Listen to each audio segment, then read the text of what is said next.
हरे कृष्णा। तो सेमिनार में जो अभी सेमिनार हुआ था उसके बाद पहली क्लास में कितने लोग आए हैं? ठीक है। तो हम लोग इससे पहले एक पुस्तक कृष्ण की ओर इसको पूरा समझ चुके हैं। तो जो नए लोग हैं उनसे निवेदन है वो लोग इस पुस्तक को ले सकते हैं मंदिर से और पढ़ेंगे तो आप समझ पाएंगे। इसके अलावा एक पुस्तक है भक्ति सनातन का आधार, जिसमें हम लोगों ने जिसमें मैंने प्रयास किया है गुरु महाराज और प्रभुपाद जी की शिक्षाओं को बहुत सरलता से देने का, जिससे कि आप व्यवहारिक रूप से भक्ति को समझ सकें और सनातन धर्म में भक्ति का जो स्थान है उसको जान सकें। तो उसको आप पढ़ें। और शाम के शाम अभी आप लोगों का क्लास शुरू किया गया है रेगुलर टाइम पे बंद था, यात्रा पे 3 दिन गए, उस समय नहीं हो पाया था, बस बाकी हाँ। तो अभी जो नए लोग हैं इन लोगों का एक अलग बैच बनाना पड़ेगा। तो बना लिया है क्या? 7 बजे का चल रहा था, उसमें भी बस थोड़ी क्लासेस हो गई है। तो फिर कितनी क्लास हुई है? शायद 24 हो गई है ना। तो इन लोगों को शुरू से करना होगा। तो कल है तो कल से शुरू से कर दे सबके हाँ, लिए। सबके लिए नहीं, जिनका 24 हो गया है उनको 24 से आगे चलने दो। इन लोगों को अलग नया बैच रखना पड़ेगा शुरुआत से, क्योंकि तब ये शुरुआत से सुनेंगे तभी तो समझ पाएंगे। ठीक है ना। एक बैच 15-20 भक्तों का एक आइडियल बैच होता है। तो अगर 20 भक्तों के साथ उसको आप शुरू करोगे तो वो नए लोगों के साथ उनकी केयर भी हो जाएगी और उनको सीखने को भी मिलेगा, उनके प्रश्न के उत्तर भी दे पाओगे। और जो 24 पे पहुंच चुके हैं उनको फिर करोगे तो फिर उनका मनोबल डाउन होगा। तो इसलिए उनको 24 से आगे लेके चलो। भाई अलग क्लास ही तो करनी है। एक अलग जूम पे 45 मिनट का जूम होता है, तो आप आधे घंटे क्लास करो, 15 मिनट क्वेश्चन आंसर, बस हो गया। ठीक है ना। बस इतना एक अलग से शुरू कर दो इन लोगों के लिए, आज ही एक बैच बना दो और उन लोगों को उससे कनेक्ट कर दो। तो आप में से आज पहली बार कितने लोग आए हैं? कोई ऐसा पहली बार आया? जो तो सेमिनार में आ चुके हो ना, मतलब जिसने एक सेमिनार भी नहीं किया पहली बार आया आज क्लास में। ठीक है, ठीक है, कुछ लोग पहली बार आए। तो हम लोग आज समझने की कोशिश करेंगे कि भक्ति की आवश्यकता क्या है, क्या ज़रूरत है। अच्छा कॉलेज में स्टडी चल रही है, घर है, परिवार है, फिर क्यों हम मंदिर आएँ, क्यों हम ये सत्संग करें, इसकी कोई आवश्यकता है? नए लोगों से मैं पूछना चाहूँगा, है क्यों? बताइए। ताकि हम एक बेहतर इंसान बन सकें। बिल्कुल, वेरी गुड। और हम भगवान से जुड़ सकें, हम भगवान को अच्छे से समझ सकें। भगवान को अच्छे से समझ सके। ठीक, और कोई विचार? और हम अपने ग्रंथों के बारे में सीख सकें कि हमारे ग्रंथों में क्या लिखा है, या हम एक अच्छे माइंडसेट के साथ आगे बढ़ सकें, हमारे माइंड में कोई नेगेटिव थॉट्स। Very good. और किसी का कोई विचार? आप ये जीवन और मृत्यु के उससे हट सकें, साइकिल से। जीवन में बार बार जन्म लेना पड़ रहा है, बार बार मरना पड़ रहा है, इससे निकले। ठीक है, वेरी गुड। और आपका क्या विचार? कुछ भी जो आपको समझ आ रहा। अगर आपको लगता है बेकार है तो बेकार ही बोल सकते हैं, कोई दिक्कत नहीं। वही जो आयु ने बोला वही सब चीजें। आपका भी कुछ विचार है? आप में से कोई और भी अपना हृदय की भावना व्यक्त करना चाहेगा? मुझे आज के ज़माने में मेंटल पीस चाहिए। हाँ, आज के जो दिनचर्या हम लोग का काम है, इन्वायरमेंट जो है उसमें बिना भक्ति के मेंटल पीस प्राप्त करना मुश्किल है। ठीक है। हम लोग क्यों आए हैं यहाँ पे और हमें क्या करना चाहिए इसके बारे में। हम लोग इस संसार में क्यों आए हैं, है ना, और हमें ये मनुष्य जीवन कैसे जीना चाहिए। वेरी गुड, बिल्कुल, बहुत अच्छा। तो सबसे बड़ी चीज़ है ये मनुष्य शरीर हम लोगों के पास हमेशा से है। नहीं।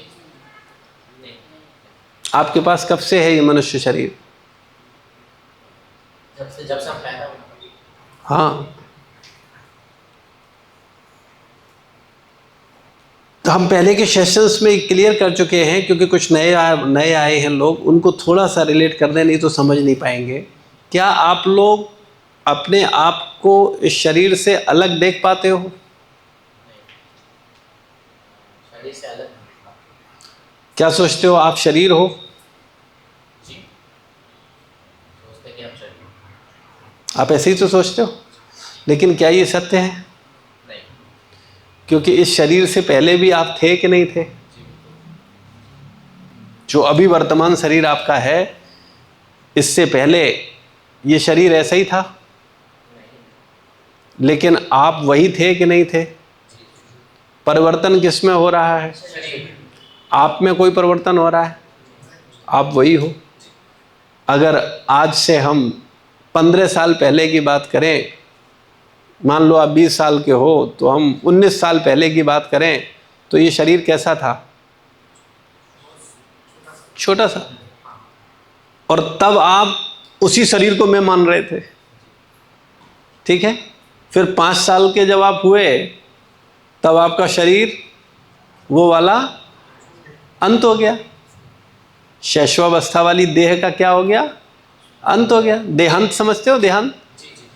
तो देह का अंत होने पर भी मेरा अंत नहीं होता, ये बात समझनी बहुत आवश्यक है। जब हमें ये समझ आ जाएगा कि देह का तो अंत हो रहा है, लेकिन मेरा अंत नहीं हो रहा है, तब आप समझ पाओगे कि मृत्यु होने के बाद भी आपका अंत नहीं होगा। तो शैशवावस्था में जब आपकी देह कैसी थी? छोटी सी थी। और बाल्यावस्था में पहुंचे तो शैशवावस्था वाली देह का अंत हो गया। लेकिन जब आप शैशवावस्था में थे, तब आप क्या सोच रहे थे? मैं हूं, ये मेरा शरीर है। जैसे बाल्यावस्था में पहुंचे तो शैशवावस्था वाला चेहरा बदला कि नहीं बदला? बदल गया ना। और अभी भी आप क्या सोचते हो? मैं ये हूं। जैसे अभी आपने बोला मैं शरीर हूं, ठीक है, लेकिन आप शरीर नहीं हो। शरीर तो हर पर बदल रहा है, और जो बदलता है वो सत्य नहीं होता। सत्य का मतलब है जो हमेशा से है और हमेशा रहे। तो ऐसा क्या सत्य है जो हमेशा से और हमेशा रहेगा? तो वो हमें समझना है। क्या है जो हमेशा से है और हमेशा रहेगा? मैं वही हूं जो बचपन में था, जो बाल्यावस्था में था, वही किशोरावस्था में हो और वही वृद्धावस्था में होगा। मैं में कोई बदलाव नहीं हो रहा है, मेरे शरीर में बदलाव हो रहा है। ठीक बात है? क्या आप सब लोग सहमत हो इस बात से? किसी भी व्यक्ति को यह बात नहीं समझ में आई हो तो हाथ खड़ा करे। मुझ में बदलाव नहीं हो रहा है, मेरे शरीर में बदलाव हो रहा है। ये बात क्लियर है? तो मैं अलग हूं और मेरा शरीर अलग है। तो दोनों को अलग अलग है ना। आप में से बहुत से लोग कह रहे थे कि मैं तो अपने को अपने शरीर से अलग नहीं देख पाता। अभी देख पा रहे हो? आप अलग हो और आपका शरीर अलग है। लेकिन अज्ञानता के कारण आप क्या मानते हो? आप शरीर हो, लेकिन जो कि सत्य नहीं है ना। अब अगली बात, आप चाहते क्या हो? आपको क्या चाहिए? क्या हर व्यक्ति अलग अलग चाह रहा है, या सब एक ही वस्तु चाह रहे हैं? क्या विचार है? गुरुजी सब एक ही वस्तु चाहते हैं, अलग अलग नहीं चाह रहे? अलग अलग चाह रहे हैं। कैसे अलग अलग चाह रहे हैं? जैसे उन्होंने कहा कि हमें लाइफ में पीस चाहिए, हमें अच्छा जिंदगी कैसे जीना है वो चाहिए। किसी को चाहिए वो एकदम इस सब से छूट जाए, गृहस्थ जीवन से वो संन्यास ले ले। सबकी अलग अलग है, कोई मटेरियलिस्टिक के लिए कर रहा है, कोई मेटरलिस्टिक। तो हर व्यक्ति अलग अलग है। आप कह रहे थे सब एक ही चाहते हैं, कैसे? जी सबको शांति चाहिए और सबको सुखद जीवन चाहिए, बिल्कुल, वेरी गुड, बिल्कुल सही। इसलिए सब अलग अलग नहीं चाहते, सबको एक ही चीज चाहिए। सत्य यही है। हम लोग सब आनंद चाहते हैं, हर व्यक्ति आनंद चाहता है। अब आनंद कोई भौतिकता में ढूंढता है तो कोई आध्यात्म में ढूंढता है, कोई स्त्री में ढूंढता है तो कोई पैसे में ढूंढता है, तो कोई नौकरी में ढूंढता है तो कोई व्यापार में ढूंढता है, कोई पढ़ाई में ढूंढता है तो कोई खेल में ढूंढता है। और मनुष्य को ही नहीं, कुत्ता, बिल्ली, चूहा, पशु, पक्षी, हर किसी को आप देखो, ये सब लोग क्या चाहते हैं? आनंद ही चाहते हैं। आपने गोबर का कीड़ा देखा है कभी? वो गोबर की गोली बनाता है और उसको लुढ़काता है, खेलता है। अगर उसका इंटरव्यू लिया जाए, भाई साहब ऐसा क्यों कर रहे हो, तो क्या बोलेगा? मजा आ रहा है ना? आप किसी चूहा को, किसी चिड़िया को उछलते, कूदते, भागते, दौड़ते देखते हो, वो ये सब हरकतें क्यों कर रहा है? और आप भी जो कुछ कर रहे हो किस लिए कर रहे हो? आनंद के लिए। और आनंद के लिए प्रत्यक्ष और अप्रत्यक्ष तरीके से कार्य होते हैं। जैसे एक रिक्शा वाला पसीना बहा रहा है, रिक्शा चला रहा है, किस लिए? अभी तो पसीना बह रहा है, उसको परेशानी हो रही है, तो वो परेशानी के लिए रिक्शा क्यों चला रहा है? ताकि वो अपना घर सही से चला सके। नहीं, वो भी मजा लेने के लिए ही चला रहा है रिक्शा, क्योंकि उसको लगता है कि जब वो रिक्शा चलाएगा फिर पैसा मिलेगा, फिर पौआ पिएगा, फिर मजा आएगा। लोग करते हैं कि नहीं करते? इतनी मेहनत से पैसा कमाते हैं और बाद में मजा लेने के लिए चले जाए। उन्हें वो अगर देखा जाए, वो रिक्शा क्यों चला रहा है? मजा के लिए। वो देखने में लग रहा है कि वो परेशान हो रहा है, लेकिन वो परेशान भी मजा के लिए हो रहा है। तो प्रत्यक्ष और अप्रत्यक्ष रूप से जो भी कार्य कर रहा है, प्रत्येक जीव, प्रत्येक क्षण, प्रत्येक समय, वो किस लिए कर रहा है? आनंद के लिए। जैसे आप पढ़ाई कर रहे हो, किस लिए? आनंद के लिए। आप नौकरी करोगे, किस लिए? आनंद के लिए। आप विवाह करोगे, किस लिए? और विवाह होने के बाद पत्नी से नहीं पटेगा तो तलाक लोगे, किस लिए? और पुनः विवाह की योजना बनाओगे, किस लिए? फिर तलाक लोगे, किस लिए? फिर विवाह करोगे, किस लिए? बच्चे पैदा किस लिए करोगे? उनको बड़ा किस लिए करोगे? फिर बच्चों के विवाह करोगे, किस लिए? और अंतोगत्वा जब सब कुछ करके देख लोगे और परेशान हो जाओगे तो सुसाइड करोगे, तो किस लिए? कोई भी कार्य, जो कुछ भी हम कर रहे हैं, वो किस लिए कर रहे हैं? आनंद की प्राप्ति के लिए। लेकिन गलती क्या हो रही है हम लोगों से? जहां आनंद नहीं है, हम वहां आनंद ढूंढ रहे हैं। जैसे कोई विद्यालय में जाए, ठीक है, और कहे जरा मुझे दो जोड़ी जूते दे दो, या कोई पुस्तकालय में जाए और वहां कहे मुझे चप्पल दे दो, तो मिलेगी क्या? क्योंकि पुस्तकालय में क्या मिलती है? पुस्तकें मिलेगी, है ना? ऐसे ही ये भवसागर है, इस भवसागर में क्या है? दुख ही दुख है। और हम इस भवसागर में क्या चाहते हैं? सुख चाहते हैं। तो मिलेगा क्या? नहीं मिलेगा। आप में से कितने लोगों ने सुना है संसार दुखमय है? जिनने सुना हो वो हाथ खड़ा करें। 4 से 10 लोगों ने सुना है, ठीक। अनुभव कितने लोगों को है कि संसार दुखमय है? वो हाथ खड़ा करें। अनुभव के आधार पर, जिनको महसूस हुआ हो कि संसार दुखमय है, अनुभव के आधार पर, ठीक है। आप लोगों ने सुना भी नहीं और अनुभव भी नहीं। कितने लोगों को लगता है संसार मजामय है? कितने लोगों को लगता है कि संसार में बड़ा मजा है, सब कुछ तो बढ़िया है? ठीक है, 2 लोगों को। और आपको न मजा लाता है न दुख आता है। क्या किस तरफ हो भाई? बीच में हो, सुख भी है, मजा भी है, दुख भी है, ऐसा क्या विचार है? दोनों है, ठीक है, वेरी गुड। तो वास्तविकता में ये संसार कैसा है? दुखमय है। कैसे हम कह सकते हैं इतने कॉन्फिडेंस है? भाई आधे लोग बोल रहे हैं सुखमय है, आधे बोल रहे हैं दुखमय है, और कुछ लोग बोल रहे हैं सुखमय दुखमय है, और हम मोहर लगाए दे रहे हैं बड़ी गारंटी के साथ संसार दुखमय है।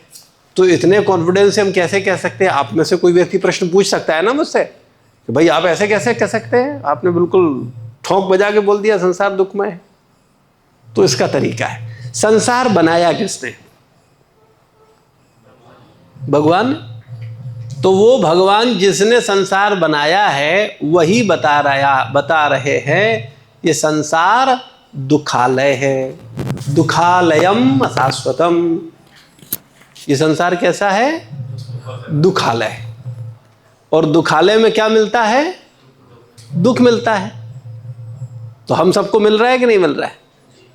कितने लोगों को लगता है कि नहीं मुझे कोई दुख नहीं है? ईमानदारी साथ खड़ा करो, जिसको लगता हो बता दे। हो सकता है कि जरूरी थोड़ी सब दुखी हो, कोई सुखी हो सकता है। कितने लोग लगता है कि हम सुखी हैं? है कोई? एक व्यक्ति है कह रहा है मैं सुखी हूं। ठीक, पहले संसार का स्वभाव समझ लो तो समझ में आएगा।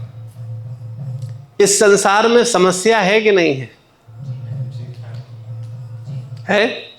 क्या समस्या है? जी, समस्या तो ये है कि हमारे देश में ज़्यादातर गरीबी है। गरीबी समस्या है, ठीक है। चलो, और कोई समस्या है? ईर्ष्या द्वेष समस्या है। चलो, और? बीमारी है, ठीक है। छल कपट है, चलो ठीक है। अब अगर हम वास्तविक समस्या की बात करें, अब ये वास्तविक समस्या क्यों? क्योंकि आपने कहा कि राग है, द्वेष है, तो किसी के लिए हो सकता है राग हो, किसी के लिए द्वेष हो सकता है। लेकिन अगर हम ये कहें कि वास्तविक समस्या वो समस्या है जो सबके साथ है ना, और कोई इससे बच नहीं सकता और कोई इसको चाहता नहीं है, तो ऐसी समस्या क्या है? हम लोग चर्चा किए थे 2 दिन के सेमिनार में, चर्चा किया था ना। क्या समस्या है? जन्म, मृत्यु, जरा, व्याधि। जन्म लेना समस्या है कि नहीं है? भाई मरना तो समस्या समझ में आता है कि मर गए तो कष्ट है, दुख है। जन्म कैसे समस्या है? हाँ, चीज को महसूस नहीं कर पाते क्योंकि भूल जाते हैं। बट उस सिचुएशन से हम गुजरे हैं, उस समय जब उस स्थिति में थे तो हम भगवान से प्रार्थना करते हैं कि हाँ, हम भूल गए हैं, लेकिन भूलने का मतलब ये नहीं है कि हम समझ नहीं सकते। भाई आप इतना तो अनुभव कर ही सकते हो। आप में से सब लोगों को ये तो पता है ना कि आप माँ के गर्भ से आए हो। किसी को इस बात में डाउट तो नहीं है? तो आप माँ के गर्भ में कंफर्टेबल स्थिति में थे? कैसे थे? कैसे पड़े थे? उल्टे थे? छोटी सी जगह में थे? मलमूत्र के गंदे स्थान में थे? तो उस विपरीत परिस्थिति में कितने समय रहे आप? 2 महीने। अभी मैं आपको 2 दिन के लिए ऐसी स्थिति में पहुंचा दूं जैसे आप 9 महीने रहे हो, तो आप लोग अच्छा लगेगा? मैं आपको उस केवल 2 दिन के लिए उस स्थिति में पहुंचाऊं और फिर आपसे पूछूं आपको क्या चाहिए? नौकरी चाहिए, पैसा चाहिए, रुतबा चाहिए, आपको प्रधानमंत्री बना देते हैं। बताइए, बस ज्यादा नहीं, 2 दिन और बढ़ा देंगे आपके। 2 दिन आपको और उल्टा रखेंगे मल मूत्र के अंदर और उसके बाद आपको प्रधानमंत्री बना देंगे। कितने लोग तैयार हो जाएंगे? कह रहे 2 ही दिन की बात तो है, पड़े रहेंगे, क्या दिक्कत है? कोई रहेगा? तो आप 2 दिन के लिए रहने को तैयार नहीं हो और प्रधानमंत्री पद का त्याग कर रहे हो और 9 महीने फिर जाने के लिए तैयारी कर रहे हो। भाई मरने के बाद पुनः जन्म होगा कि नहीं होगा? तो आप फिर उल्टे लटकोगे कि नहीं? उसकी चिंता है किसी को? किसी को नहीं। मरने की चिंता है किसी को? वो भी नहीं है। किसी को याद ही नहीं रहता कि हमें मरना है। कितने लोगों को लगता है कि बूढ़े होंगे उसके बाद मरेंगे?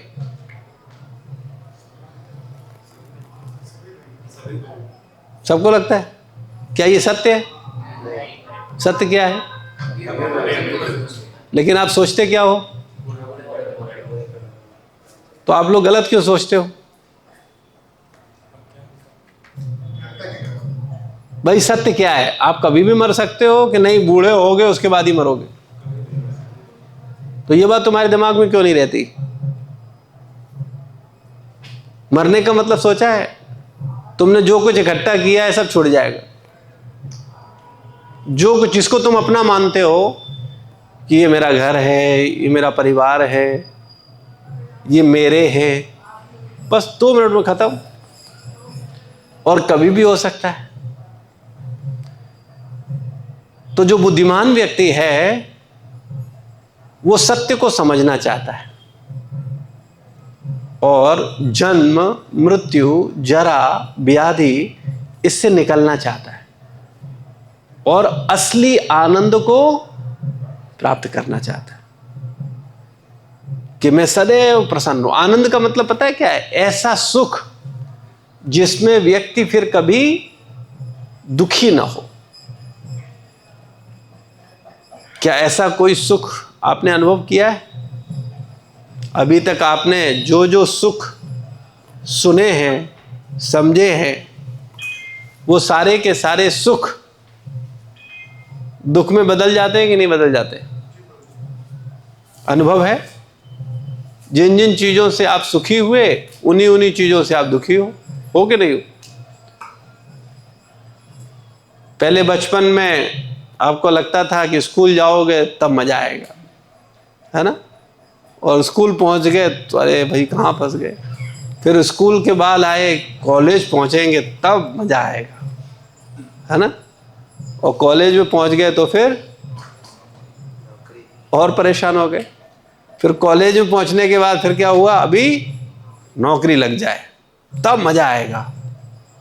लेकिन जब नौकरी आई तो फिर और परेशान हो गए।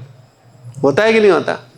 फिर नौकरी मिल गई, फिर व्यक्ति ने क्या योजना बनाई? अब विवाह हो जाए तब सुखी हो जाएंगे, तब मजा आ जाएगा। फिर विवाह किया तो और दुखी हो गए।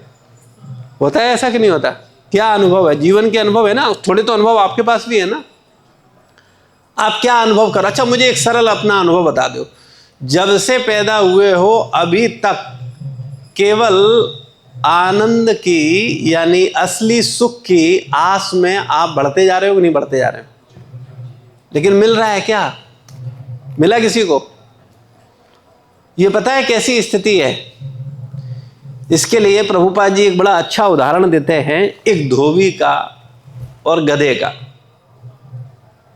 एक धोबी गधे को अपने पास रखता है। देखा है धोबी के पास गधा होता है, और धोबी चूंकि कपड़ा धोता है तो वो क्या करता है, जो कपड़े हैं उनको गधे पर लाता है और फिर गधे को लेके जाता है नदी के किनारे। तो गधा आगे बढ़ना नहीं चाहता, तो धोबी को एक युक्ति सूझती है और धोबी क्या करता है, गधे के सर पर एक डंडा बांधता है और उसमें एक गाजर बांध देता है। तो गधे को क्या लगता है कि एक कदम बढ़ाएगा तो गाजर मिल जाएगी, लेकिन कभी वो गाजर मिलेगी? और बेचारा गधा उस गाजर के इंतजार में कि अब खाने वाला कदम बढ़ाता हुआ कहाँ पहुंच जाता है? घाट पर। और धोबी क्या करता है, गाजर को अपनी जेब में रखता है और कपड़े धोता है, और कपड़े धो करके अभी धोने के बाद कपड़े और वजन के हो जाते हैं, है ना? और फिर गधे पे लाता है और फिर वही ट्रिक अपनाता है, वही गाजर फिर लटका देता है उसके आगे। और गधा फिर सोचता है कि बस एक कदम दूर है, गाजर एक कदम दूर है, और बढ़ते बढ़ते फिर गधा को धोबी घर ले आता है और गाजर निकालता है और धोबी खुद गाजर खा जाता है और गधा बेचारा बोझा ढोता रहता है। तो ये घटना किसकी है? आप गधे हो? तो आप बोल रहे हो हमारी। सच्चाई तो यही है। आपने बिल्कुल सच कहा, ये हमारी है। हम लोगों को क्या लगता है, बस मजा मिलने वाला है, आनंद आने वाला है, बस एक कदम और। घर वाले भी बोलते बस बेटा अभी पढ़ाई कर लो, बस अभी की बात है, बस फिर तो जिंदगी में मजे ही मजे है। हाँ अभी की बात है, देखो भाई गाजर मिलेगी और आगे बढ़ते जाते हैं। और पूरे जीवन में कोई व्यक्ति कभी भी उस आनंद रूपी असली वास्तविक सुख रूपी गाजर को पा नहीं पाता। तो ये मनुष्य शरीर मिला है बुद्धिमत्ता से जीने के लिए, ना कि गधा बनने के लिए। अच्छा मुझे एक बात बताओ, गधा बेचारा इतनी मेहनत क्यों करता है? क्योंकि उसको लगता है कि धोबी उसको कुछ घास देगा, है ना? अच्छा मुझे बताओ, पूरी दुनिया में घास की कमी है क्या? तो गधा क्यों गधे की तरह कार्य करता है? अरे घास तो सर्वत्र है भाई। गधे को, धोबी को छोड़ के जाएगा तो क्या भूखा मर जाएगा? बताओ, कोई गधा भूखा मर जाएगा और उसे बोझा लादना पड़ेगा? लेकिन चूंकि वो गधा है इसलिए वो नहीं जाएगा। तो ये बात फिर किसकी चल रही है?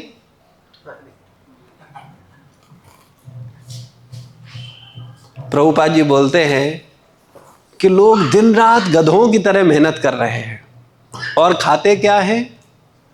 4 रोटी, 2 रोटी, सब्जी। और वो 4 रोटी के लिए एक बिस्तर पे ही तो सोते हैं। कोई अरबों की संपत्ति हो जाए तो क्या 20 गद्दे खरीदता है? एक ही होता है। और रोटियां क्या ज्यादा खा लेगा? नहीं। वस्त्र 4-6 सूट एक साथ पहनेगा? नहीं। तो इतना गधा बनकर इतना मेहनत करने की क्या जरूरत है? क्यों गधों की, आप देख रहे हो संसार में सब गधे हैं कि नहीं है? गधों की तरह लगे हुए हैं और बेचारे 2 वक्त की रोटी भी नहीं खा पा रहे। आप अगर देखो गधों को तो आप देखेंगे कि वो सुबह से शाम तक इतने व्यस्त होते हैं कि वो बोलते हैं नहीं मेरे पास खाने टाइम नहीं है। तो भाई तुम इतना गधापंती कर क्यों रहे हो? तो तुम्हारे लिए भोजन प्रसाद पाने के लिए भी टाइम नहीं है, अपने को स्वस्थ रखने के लिए टाइम नहीं है, शांति से आनंद लेने के लिए टाइम नहीं है। क्यों गधा बना जाए? लेकिन आप लोगों ने कसम खाई है, नहीं हम नंबर 1 के गधे बनेंगे, क्योंकि मेरी बुआ का लड़का बड़ा वाला गधा है और मैं छोटा गधा बन के नहीं रह सकता। मुझे उस वाले गधे से बड़ा गधा बनना है। तभी तो बुआ फूफा कहेंगे वाह बेटा तुमने तरक्की करी है। नहीं, ये होड़ है कि नहीं? हमारे परिवार में, घरों में, समाज में यही होड़ है। और लोग ऐसी होड़ में भागे जा रहे हैं, भागे जा रहे हैं, भागे जा रहे हैं। कभी सवाल नहीं कर रहे हैं कि वो क्यों दौड़ रहे हैं। रैट रेस सुनी है आपने? चूहे दौड़ते हैं और उससे पूछा जाता भाई साहब क्यों दौड़ रहे हो? बोले डिस्टर्ब मत करो, देख नहीं रहे वो सब भाग रहे आगे। पीछे भागते हैं, पीछे वाले भाई क्यों? बोले तो हम पीछे रह जाएंगे, भागने दो। भागते जा रहे हैं, भागते जा रहे हैं। क्यों भाग रहे? बोले आगे वाला भाग रहा है इसलिए हम भाग रहे हैं। तो ये भेड़ चाल है, रैट रेस है। बुद्धिमान व्यक्ति को विचार करना चाहिए कि उसे क्या करना है और क्या नहीं करना है। तो ये मनुष्य शरीर आपको मिला है सत्य को जानने के लिए, और ये सत्य की प्राप्ति कहां होती है? सत्संग में। जब आप सत्संग में आते हो तब आप क्या करते हो? सत्य का संग करते हो। अभी हम लोग जो चर्चा कर रहे हैं सत्य है कि झूठ है? बताइए आप सब लोग इतना तो बुद्धि रखते ही हो कि हम झूठ बोल रहे हैं या सत्य बोल रहे हैं? सत्य बोल रहे हैं भाई। आप बोल रहे हो कि बूढ़े होकर के मरेंगे और हम कह रहे हैं तुम कभी भी मर जाओगे। तो तुम बताओ तुम सही हो कि हम सही हैं? तो फिर तो सत्य तो हम बोल रहे हैं और तुम सत्य समझ नहीं रहे हो और तुम्हें सत्य समझना भी नहीं। लेकिन सत्य पर जब तुम मनन करोगे, चिंतन करोगे, तो तुम्हें लगेगा वास्तविकता तो यही है। आज पूरा समाज किस दिशा में भाग रहा है? आप सबने अपने अपने जीवन के कुछ गोल बनाए हैं ना? बनाए? क्या बनना चाहते हो बताओ? अच्छा तुम बताओ, क्या बनना है तुमको? डॉक्टर। छोटा कि बड़ा? कितना बड़ा? हाँ कोई बात नहीं, उधर उसे डिस्टर्ब मत करो, परेशान हो रहा है, क्या हो रहा है ये? अच्छा हाँ कितना बड़ा डॉक्टर? सबसे बड़ा? ठीक है, तो जो सबसे बड़ा डॉक्टर अभी वर्तमान समय में है, लखनऊ में है कोई सबसे बड़ा डॉक्टर? होगा, कोई ना कोई तो होगा ना। उसके पास जाओ, एक बार पूछो जाके, क्या आप खुश हैं? आपको क्या लगता है, क्या उत्तर मिलेगा? पहले से ही आप बोल रहे हो नहीं। कोई डॉक्टर तो बोल सकता है नहीं मैं बड़ा खुश हूं। क्या लगता है आपको? बोलेगा कि खुश हूँ, बोलेगा कि मैं खुश हूँ, बोलेगा खुश हूं? क्यों मेटलिस्ट टीवी से बताएगा कि मैं खुश हूँ। हाँ देखो, बड़ा अच्छा आपने उत्तर दिया। मैं आपको एक कथा सुनाता हूं, आप समझ पाओगे। एक बार इंद्र समझते हैं ना, स्वर्ग का राजा है, और स्वर्ग में पृथ्वी से कई गुना ज्यादा अच्छी सुविधाएं हैं। जैसे 5 स्टार होटल में जाओ तो आपको एक अलग इन्वायरमेंट मिलता है, एयरपोर्ट पर जाओ तो आपको एक अलग इन्वायरमेंट मिलता है। तो ये इन्वायरमेंट स्वर्ग के इन्वायरमेंट का कुछ भी नहीं, जो शास्त्रों में वर्णन है आप उसे सुनेंगे। तो स्वर्ग में बड़ा ऐश्वर्य है, और वहां का राजा, तो उसका ऐश्वर्य कितना होगा आप सोचो। और वो अपने गुरु बृहस्पति के प्रति अपराध कर दिए, जिसके कारण उनको सुअर बनना पड़ा। अब सुअर बन गए, अब राजा जब सुअर बन जाएगा तो इंद्र का जो पद था वो खाली हो गया। अभी प्रधानमंत्री न रहे प्रधानमंत्री पद पर तो बड़ी अराजकता फैलती है ना भाई, कोई तो होना चाहिए ना देखने वाला। तो स्वर्ग की व्यवस्था खराब होने लगी। तो स्वर्ग से भी ऊपर है ब्रह्मा जी का लोक, वो ब्रह्मांड के मालिक हैं। इंद्र तो केवल स्वर्ग का ही राजा है, लेकिन ब्रह्मा जी पूरे ब्रह्मांड के राजा हैं। तो उन्हें स्वर्ग की चिंता हुई। जैसे प्रधानमंत्री या राष्ट्रपति जो है पूरा राष्ट्र का पिता है, पति है ना। तो अगर किसी प्रदेश में मुख्यमंत्री नहीं है तो फिर क्या होता है, राष्ट्रपति शासन लग जाता। तो ब्रह्मा जी ने देखा कि भाई स्वर्ग की व्यवस्था खराब है, तो ब्रह्मा जी आए कि भाई ये इंद्र कहाँ गया।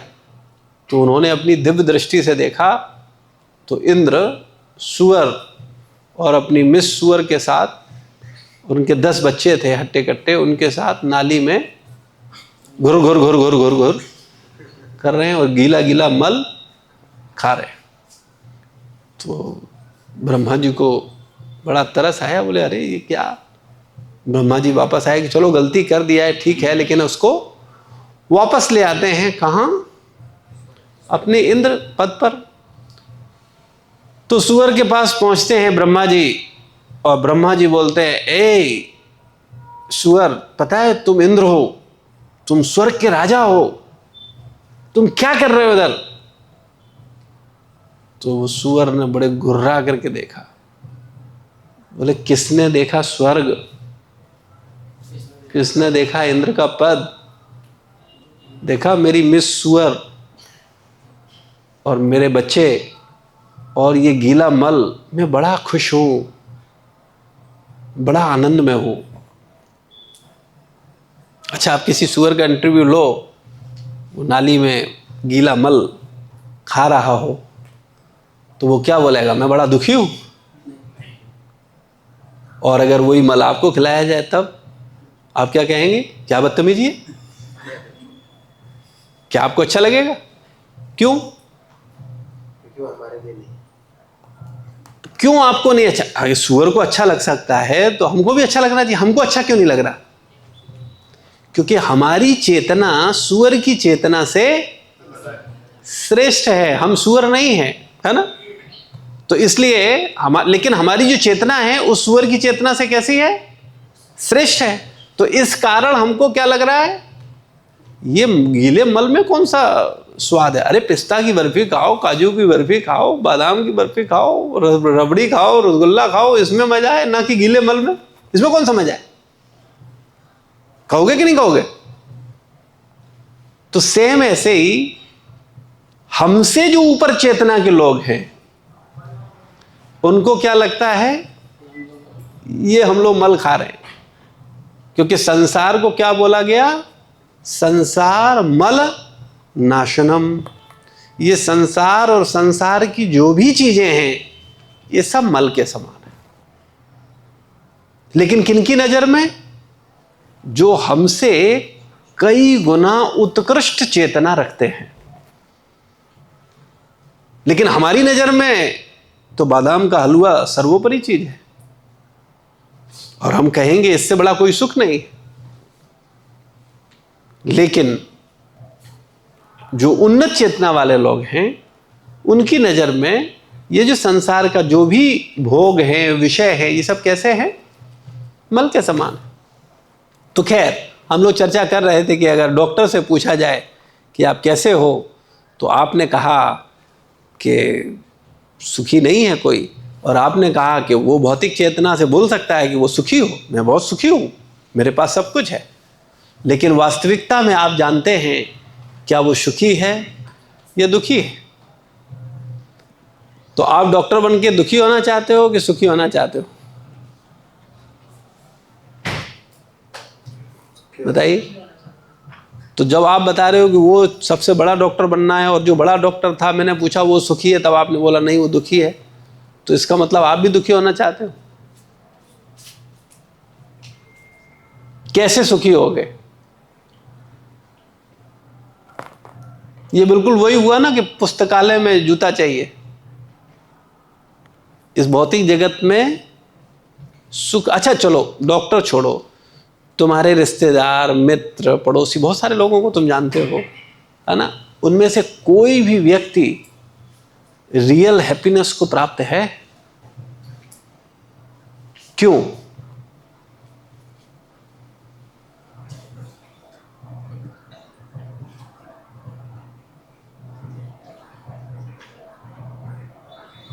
अच्छा, आप जो जीवन जी रहे हो, या आप जो जीवन जीने की योजना बना रहे हो, या जो जो तुमने अपने मन में प्लानिंग कर रखी है, वो सब तुम्हें मिल जाए, तो लगता है आप सुखी हो जाओगे?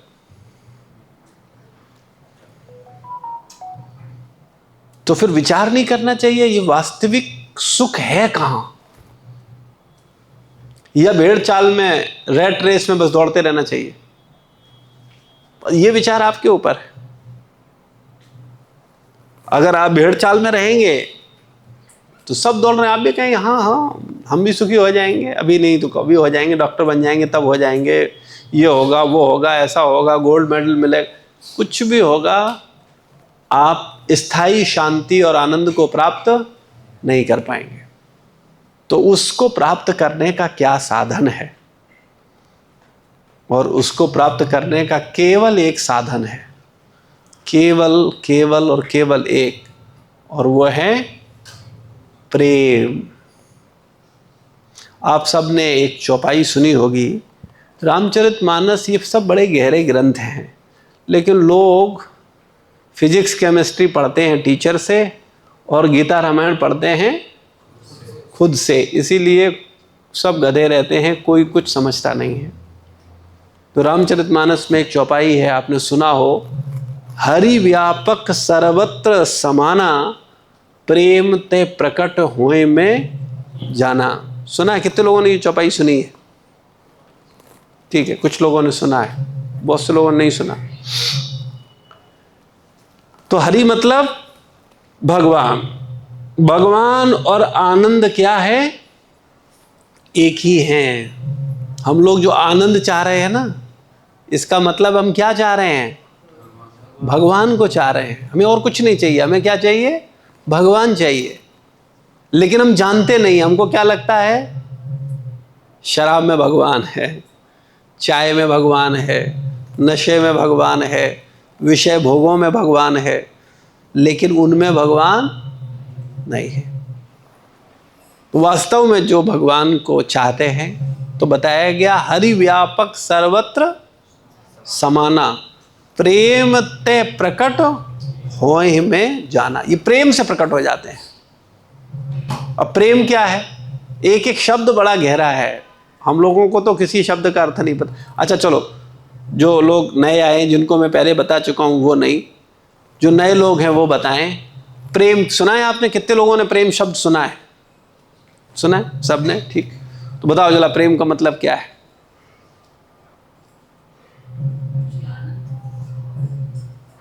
प्रेम, प्रेम का क्या अर्थ है? किसे आप प्रेम कहते हैं? बिना किसी स्वार्थ के किया जाए। बिना किसी स्वार्थ के किया जाए। ठीक, अटूट लगाओ। अटूट लगाओ, ठीक है। अटैचमेंट हो जाए किसी चीज से, आसक्ति हो जाए, उसे प्रेम बोलेंगे। और कोई? सेवा भाव प्रेम है। किसी के प्रति पूर्ण समर्पित हो, पूर्ण समर्पित होना प्रेम है। और कोई विचार भी है? विदाउट एक्सपेक्टेशन, किसी से एक्सपेक्टेशन नहीं लगाना, बस उनका अच्छा करना, उनकी सेवा में पूरा। हाँ, देखो प्रेम का मतलब होता है केवल देना देना देना और देना, लेने की सपने में भी कोई इच्छा न रखना, इसे प्रेम बोलते हैं। देना और लेना क्या कहलाता है? व्यापार। भाई आप परचूने वाले के पास गए, आपने उसको 500 रुपये दिए, उसने आपको सामान दिया, आप चले आए, तो आपका उससे कोई प्रेम हुआ क्या? और आपने उसको 1000 रुपये का सामान लिया और जब आपने पैसे दिए तो वो हाथ जोड़ने लगा, बोले नहीं भाई साहब आपने मुझे सेवा का मौका दिया, मुझे बड़ी खुशी है, आपको और कुछ ज़रूरत हो आप निसंकोच आइए और ले जाइए। और ऐसा वो आपके साथ रोज कर रहा है, ऐसा नहीं महीने में एक बार आ गया तो चलो खुश करने के लिए कर दिया। आप रोज जा रहे हो और भर भर करके जो चाहिए सो ले आ रहे हो, और वो जब जब आपको दे रहा है तब तब खुश हो रहा है। इसे क्या बोलेंगे? प्रेम। ठीक है। प्रेम में लेकिन वो जो सुनते हैं रेसिप्रोकेशन होता है, और वो हम भगवान के साथ भी देखते हैं कि जब जैसे अभी हम बात कर रहे हैं कि हम भगवान की सेवा करेंगे कुछ करेंगे तो हमें आनंद मिलेगा, तो वो आनंद जो हमें मिल रहा है तो भगवान भी रेसिप्रोकेट कर रहा है। नहीं, आप समझ नहीं रहे हो। मिलने की चीज नहीं, भगवान ही आनंद है, वो भगवान देते नहीं। देखो ये जो रेसिप्रोकेट जो आप बोल रहे हो ना, बदले आदान प्रदान का भाव, ये आदान प्रदान का भाव निष्काम और निस्वार्थ होना चाहिए, वरना ये व्यापार हो जाएगा। जैसे हम बोलते हैं हम भगवान की तरफ अगर 1 कदम चलते हैं तो भगवान हमारी तरफ 10 कदम आते हैं, ऐसा सुना है आपने। लेकिन सही परिभाषा ये है, ये समझाने के लिए बताने के लिए बोला जाता है कि हम अगर ईश्वर की तरफ 1 कदम बढ़ाते हैं तो ईश्वर हमसे इतना प्रेम करता है वो 10 कदम बढ़ाता है।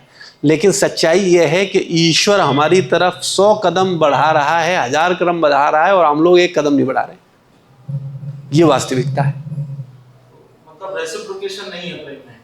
नहीं, प्रेम का मतलब है केवल केवल केवल देना, बदले की कोई इच्छा न रखना।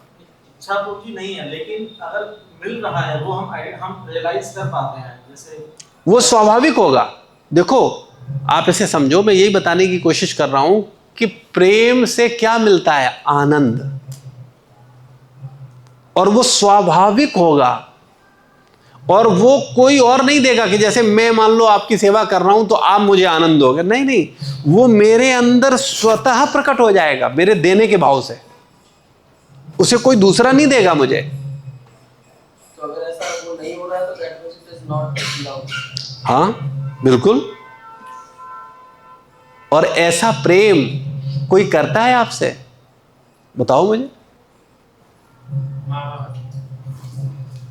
बस थोड़ा सा एक बताते हैं, संसार में माँ के प्रेम में थोड़ी सी झलक होती है, मतलब वो भी एक्चुअल प्रेम नहीं बताते। माँ के प्रेम में झलक है कब तक? जब तक बच्चा 6 महीने का है, क्योंकि 6 महीने का बच्चा जब होता है तो बच्चे की जिंदा रहने की भी कई बार संभावनाएं नहीं, सरवाइव करेगा कि नहीं करेगा, लेकिन माँ उसके लिए रात रात जागती है, उसको उससे बच्चे से कोई अपेक्षा नहीं है, लेकिन वही बच्चा बड़ा होता है तो माता पिता जी भी अपेक्षा करते हैं कि हाँ भाई अब ये जिम्मेदारी निभाएगा, अब ये ऐसा करे ऐसा करे।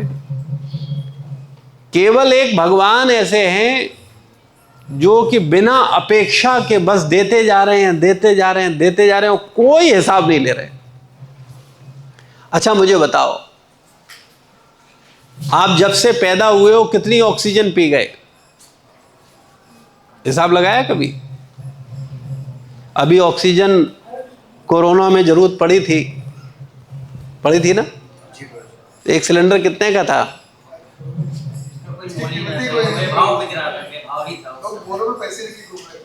हाँ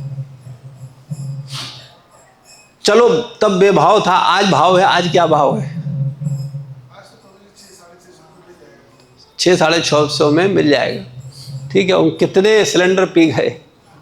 भगवान ने कहा हे बहुत हिसाब हो गया, इतना कर्जा हो गया तुम्हारे पास, पहले इतना चुकाओ तब अगला सिलेंडर मिलेगा, बोलते हो। और 84 लाख योनियों में अनंत जीव हैं, और ऐसे जीव हैं जो भगवान की पूजा नहीं, भगवान को गाली देते हैं, कहते हैं भगवान नाम की कोई चीज नहीं है। भगवान उन्हें भी ऑक्सीजन दे रहा है। ऐसा नहीं करता कि अरे ये तो मुझे मानता नहीं, मेरी सत्ता को नहीं मान रहा है, मुझे नमस्कार नहीं कर रहा है, मुझे प्रणाम नहीं कर रहा है, तो मैं इसे ऑक्सीजन नहीं दूं। भगवान करता है ऐसा? क्यों भगवान ऐसा नहीं करते? हाँ, क्योंकि एकमात्र वही हमसे क्या करते हैं? प्रेम करते हैं। वो देते जा रहे हैं, देते जा रहे हैं, देते जा रहे हैं, और हम लोग एहसान फरामोश हैं, लेते जा रहे हैं, लेते जा रहे हैं, लेते जा रहे हैं। लेने वाले को प्रेम होता है कि देने वाले को प्रेम होता है? हाँ, हमेशा ध्यान रखना। प्रेम किसे होता है? देने वाले को, लेने वाले को नहीं। तो आप भगवान को क्या देते हो बताओ? तो इसीलिए आपको भगवान से प्रेम नहीं है। आप में से किसी को भगवान से प्रेम है? आप हाथ बड़े ही खड़ा कर दो, हाँ हम बहुत प्रेम करते हैं। लेकिन जब हमने परिभाषा दी है उसके अनुसार बताओ आप क्या देते हो? तो इसका मतलब है आपके अंदर भगवान के प्रति प्रेम नहीं है। और आप देखेंगे कितने सारे संत ऋषि महात्मा हुए जिन्होंने अपना पूरा जीवन भगवान को दे दिया, और उस जीवन में भी एक एक क्षण भगवान को दे दिया। निरंतर भगवान का स्मरण करते हैं, भगवान का नाम जप करते हैं, हरे कृष्णा कृष्णा कृष्णा हरे हरे, हरे राम राम राम हरे हरे। निरंतर भगवान का चिंतन करते हैं, निरंतर, और कोई उनके पास कहीं और उनका मन ही नहीं लगता। जैसे कभी किसी व्यक्ति का मन किसी स्त्री पर आ जाता है तो उसको कहीं अच्छा नहीं लगता, उसको दिन रात हर समय वो स्त्री घूमती है ना। ऐसे ही भगवान निरंतर केवल हमारे विषय में हमसे इतना प्यार करते हैं, हर चीज हमको देते हैं। लेकिन मैं हमेशा एक बात बोलता हूं, भगवान के प्रेम को समझने के लिए बहुत बुद्धि चाहिए, पशु नहीं समझ सकता। हम में से बहुत से लोगों को भगवान से शिकायत होगी, है कि नहीं है? कोई ऐसा है जिसे भगवान से कोई शिकायत नहीं? सबको शिकायत है। नहीं शिकायत है तो तुमने कभी वो गाना नहीं गाया, कैसे कैसों को दिया है मुझको भी मोटर बंगला कार दिला दे, है ना? बोलते हैं हम लोग, हर व्यक्ति को शिकायत। अरे भगवान के लिए क्या है? अरे भगवान असंख्य ब्रह्मांडों के, अरे थोड़ा सा दे देना हमें, क्या ज्यादा नहीं, थोड़ा दे दो, मैं बीमार हूं मुझे परेशान, अरे भगवान के लिए अभी हाल ठीक कर दे, भगवान ठीक कर दो। अस्पताल में जाते हैं, देखते हैं लोग इतनी पीड़ा में मर, आपको अरे भगवान को प्यार है, भगवान तो कितना क्रूर है, कहां है भगवान?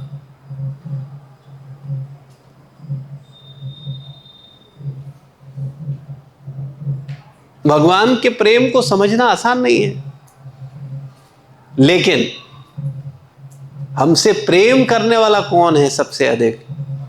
केवल केवल और केवल भगवान। और इस बात को जब आप समझ जाओगे तो जानत तुम्हें ही हुई जाएगी। जो व्यक्ति भगवान को जान जाता है, उनके प्रेम को जान जाता है, फिर वो संसार का नहीं रहता, फिर वो भगवान का हो जाता है। फिर उसे लगता है भैया संसार में कहीं कुछ नहीं है, केवल और केवल भगवान हैं, हम इनके हैं और इन्हीं के रहेंगे, मुझे किसी से कोई लेना देना नहीं। लेकिन जब तक व्यक्ति ईश्वर के प्रेम को नहीं पहचानता है, तब तक वो स्त्री पुरुष और संसार के प्रेम को ढूंढता रहता है। और जब उसे कोई प्रेम करने वाला नहीं होता है तो एक कुत्ता पाल लेता है, उससे अपने पैर चटवाता है और सोचता है देखो ये कुत्ता बहुत प्यार करता है मुझे। लोग वाग आप देखते हो समाज में, जब उन्हें कोई प्रेम करने वाला नहीं मिलता तो वो कुत्तों से प्रेम करते हैं कि नहीं करते? लेकिन ये मनुष्य जीवन कुत्तों से प्रेम करने के लिए मिला है, भगवान से प्रेम करने के लिए। लेकिन भगवान को समझोगे, जानोगे, तब तो प्रेम करोगे। तो भगवान को कौन समझाता है, कौन जन्माता है? तो उत्तर मिलता है गुरु की कृपा से। ओम अज्ञान तिमिरांधस्य ज्ञानंजन शलाकया चक्षुरु मिलितमेन तस्मै श्री गुरुवे नमः। मैं घोर अज्ञान के अंधकार में उत्पन्न हुआ, गुरु ने अपने ज्ञान रूपी प्रकाश से मेरी आंखें खोल दी और मैं समझ पा रहा हूं कि वास्तविकता में क्या सत्य है और मुझे किसकी सेवा करनी चाहिए। तो हम सब लोगों को भगवान की सेवा करने का प्रयास करना चाहिए। और वो सेवा कैसी होनी चाहिए? निस्वार्थ, कुछ बदले में नहीं। लोग मंदिर आते हैं, किस लिए आते हैं बताओ ईमानदारी से? आप मंदिर गए हो ना, पहले भी गए होगे, किस लिए गए बताओ ईमानदारी से? एग्जाम में अच्छे नंबर आ जाएं। कहा कि नहीं कहा कभी? बोला है? जब जब मंदिर जाते हो, भगवान के सामने पहुंचते हो, तो बढ़िया सी लिस्ट मन में चलती है कि नहीं? लेकिन भगवान के पास हमें किस लिए जाना चाहिए? मांगने के लिए जाना चाहिए? देने के लिए जाना चाहिए, क्योंकि देने से प्यार होता है, मांगने से नहीं। मांग तो तुम अनंत जन्मों से रहे हो और भगवान दे भी रहे हैं तुम्हें, लेकिन तुम्हें प्यार हुआ भगवान से? और भगवान दे रहे हैं तो हमसे प्यार है। बच्चे माँ बाप से ज्यादा प्यार करते हैं या माँ बाप बच्चे से ज्यादा प्यार करते हैं? हाँ, क्यों करते हैं? क्योंकि वो देते हैं और तुम लेते हो। जब तुम देने लगोगे और तुम जैसे ही तुम्हारे बच्चे हो जाएंगे सो तुम देने लगोगे, तो फिर तुम माँ बाप से ज्यादा प्यार करते हो कि अपने बच्चों से ज्यादा प्यार करते हो? अपने बच्चों से। क्यों? क्योंकि तुम उनको दे रहे हो। तो जो व्यक्ति जिसे देता है उससे प्यार करता है, लेने से प्यार नहीं होता। इसका उदाहरण दे दें हम आपको रोज मंदिर बुलाएं, हर संडे बुलाएं, आपके लिए बढ़िया प्रसाद बनाएं, आपको खिलाएं, आपको कथा सुनाएं, आपको मार्गदर्शन करें, खूब करते रहें। लेकिन आपका प्यार, हमारा तो प्यार होगा आपसे क्योंकि हम आपकी सेवा कर रहे हैं, लेकिन आपका प्यार तब तक नहीं होगा जब तक तुम कुछ नहीं दोगे, तब तक तुम कुछ सेवा नहीं करोगे, तुम कुछ भावना नहीं रखोगे, तुम कुछ करने का प्रयास नहीं करोगे, तो तुम्हारा प्रेम कभी नहीं होगा। तो प्रेम हमेशा कैसे होता है? देने से। माता पिता हमें देते हैं तो वो हमसे प्रेम करते हैं, और हम अपने बच्चों को देंगे तो हम उनसे प्रेम करें। और माता पिता को ही देख लो, माता पिता आपसे ज्यादा प्रेम करते हैं या अपने माता पिता से? हाँ, क्योंकि वो अपने माता पिता को नहीं देते, वो हमको देते हैं और अपने माता पिता से लेते हैं। तो जो जिससे लेता है उससे प्रेम नहीं होता, जो जिसको देता है उससे प्रेम होता है। तो इसलिए भगवान से लेने वाले मत बनो, भगवान को देने वाले बनो। बस तुम सब भगवान के प्रेमी हो जाओगे। करके देख लो, बहुत सरल सूत्र दिया है, इस पर विचार करना। कोई प्रश्न हो तो पूछ सकते हो। सील प्रभुपाद की जय, गुरु महाराज की जय, समस्त भक्त वृंद की।